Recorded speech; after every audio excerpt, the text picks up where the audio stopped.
It feels like everyone's got a side hustle these days. What's yours? I'm Mike Loader. Investment Insights starts right now. Hello everyone and welcome back to Investment Insights, presented by the team at The Investor's Way, where each episode we provide informative interviews about wealth creation alongside those practical tips of how you can master your money. On today's program, we will be talking about the value of side hustles. And joining me now is my regular co-host and founder of The Investor's Way, Andrew Woodward. Wonderful to have you on the program. Great to be back with you again, Mike. And today, another guest.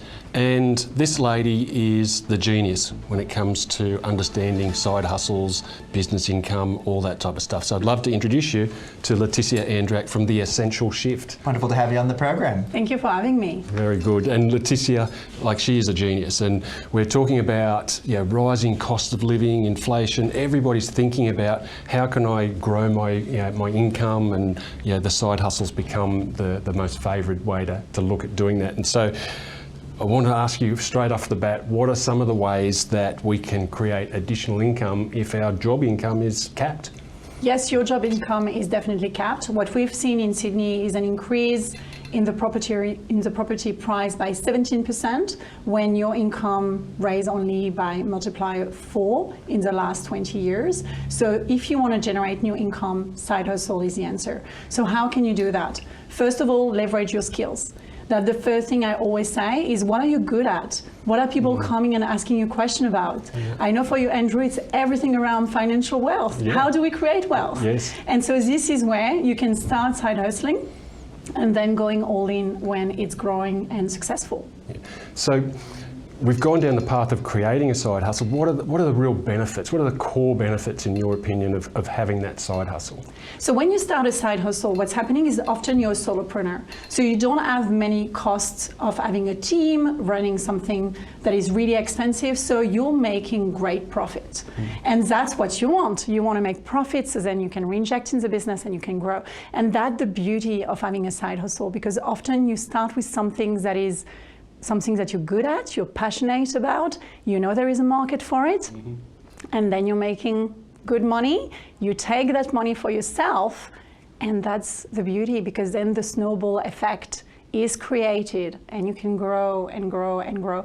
And I have seen clients growing from 20K month of recurring revenue to 50 to more until they decided to go all in with their business.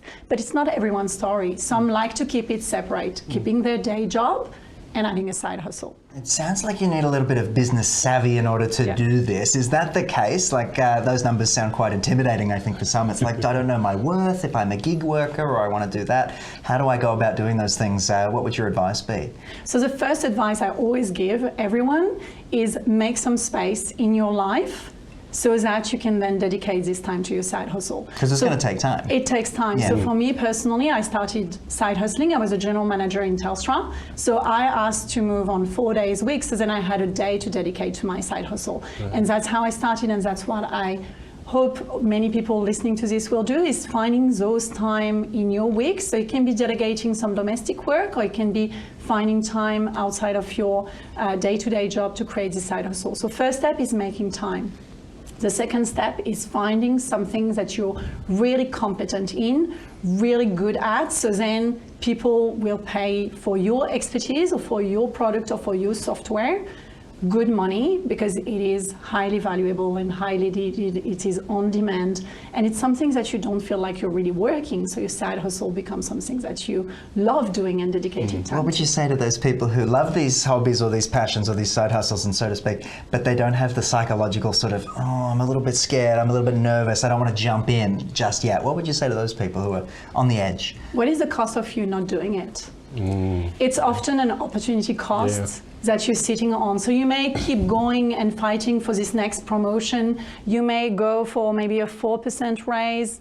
Whereas if you start your side hustle and you start making $1,000 extra money every month, $5,000, $10,000, and then sky's the limit. We know that all billionaires in this world are actually entrepreneurs. Fantastic. Very well said by you. Yeah, we'll keep that one in the hat. Yeah. So Laeticia, I know that you recently wrote a book called Light Up, or Light It. And here we've got it here. A great read, by the way. And in that book, you outline some of the core, framework for success. Yes. Can you give us some insights from the book for our viewers. Definitely. So the book is called Light It, How to Trust Your Intuition and Build a Thriving Business. So being a former strategist in big businesses, I mentioned Telstra, and before that in big consultancy, I have helped many businesses generate millions, billions in new revenue. I apply this framework for those big businesses, but also for small businesses and side hustler. It's the LIGHT framework. First, the L, which is lean in.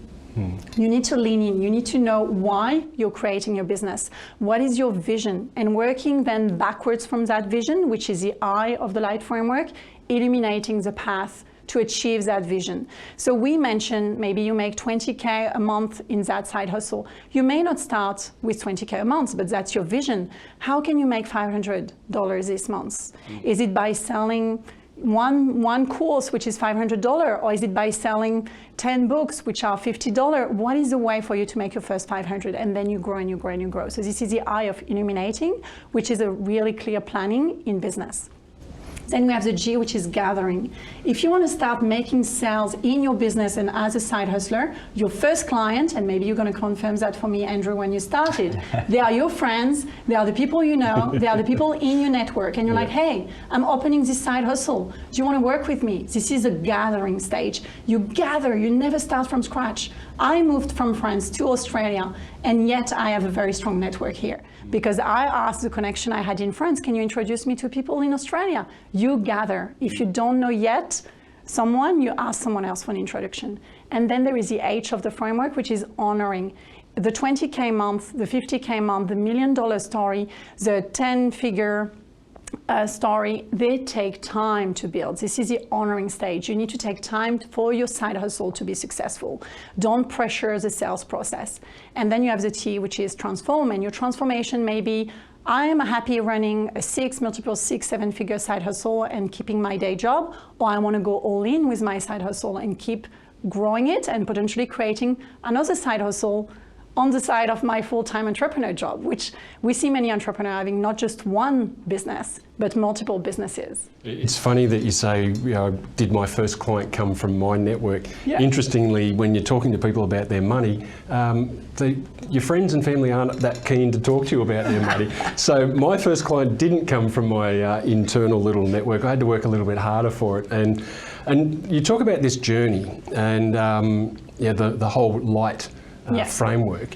One of the things that I joke about with my business is that I was an 8-year overnight success because it actually took a long time to build up that recurring revenue and that income to support a business as such. Yes. And for a lot of people, that might not be achievable or something that they can sustain. So using that framework, do you have any tips, I guess, on how people can sustain themselves through that period where maybe it's not $20,000 a month, it might still be at that $1,000 a month? Yeah. So there is, what's beautiful in the world of side hustle, you have about 40% of Australians who have a side hustle right now. It's, you can start side hustling and driving an Uber on the side of your day job and making, those $500 a month on top, where you add them up and you invest them wisely, or you put it on your holiday, or you buy yourself a better car, or you upgrade with your renovation in your home. It's not, your side hustle is legit whether you're making $500 a month or $20,000 extra a month. It doesn't really matter. But what I want to say to everyone is really taking that jump of creating your side hustle is actually such a deep learning curve, and you're going to learn so much about yourself, about your strengths, and your first side hustle may not be successful. You know that story, Andrew. I've been over 16 years in strategy, in business. This is my jam. I'm so good at it, yet I failed my 3 first side hustle. Yeah. This business, Essential Shift, is my 4th one, and it was my 4th side hustle. And then I jumped all in 3 years ago. I exited my role in Telstra as a general manager because I'm like, that can sustain my lifestyle. I'm going to go all in with that business. But before that, I had 3 failed side hustle. But I learned so much through those failures. So don't be afraid of failing. Just go ahead, try it, enjoy the journey, which is what the light framework is about. And then you have the light framework is a circle, because you can then grow the circle, Effect. It's a snowball effect. Yeah. It's hard to call it a failure because you did actually walk away with all of those Exactly. learnings and experiences as well. Which is a beautiful segue into our next question about burnout. Yes. And I know you have personally experienced it, and with a side hustle, it's something that can be, prevalent. Yes. Have you got any tips or any insights on how to deal with burnout? Yes. So I burnt out 10 years ago when I was in strategy consulting in a very high demanding role. I was living in Paris, but at the same time working on US time zone and traveling a lot and all of that. And after that burnout, I've always been mindful about my energy and how do I feel and how can I make space in my day-to-day. So then when I work in my side hustle, I am energized. And now that I work full-time in my business, I am energized. So it starts with making space every day for something that nourishes you. It can be a walk, can be dancing, can be a swim in the cold ocean, it can be a meditation, can be a yoga, whatever it is just honoring that and having this kind of sacred time for you to nourish yourself. That's the first thing to do. It's not because you have a side hustle that you need to dedicate all this spare time that you made space for your side hustle, just working. Take some time to nourish yourself, because otherwise you're just going to create something that's going to be a bubble and then it's going to explode with you exploding during burnout. Yeah. That is such good advice. It's so good, isn't it? And look, your book also talks about intuition. Yes. And I know you're passionate about this am. topic. So it's one of those things that's often overlooked Yes. when it comes to side hustles and leadership, entrepreneurship. So can you tell us, do we all have, or can we all be intuitive? Just to finish, yeah. Yes, definitely. So intuition is actually coming from the Middle French word intuition. So I guess it is my mission in this word to really teach about intuition and how it is powerful in leadership and in business. We are all gifted with intuition. 100% of us are intuitive. It's been proven by research in neuroscience, 10 years in the lab by a professor in University of New South Wales. So we are all intuitive. But like everything, it is a muscle. So you need to use it well, strengthen it, and be helped by someone, a mentor like me, to strengthen your intuition in business. It's just like the investing muscle, Mike. You've got to work it. Laeticia, thank you so much for joining us on the program and providing us with such wonderful advice. Thank you so much. Bye.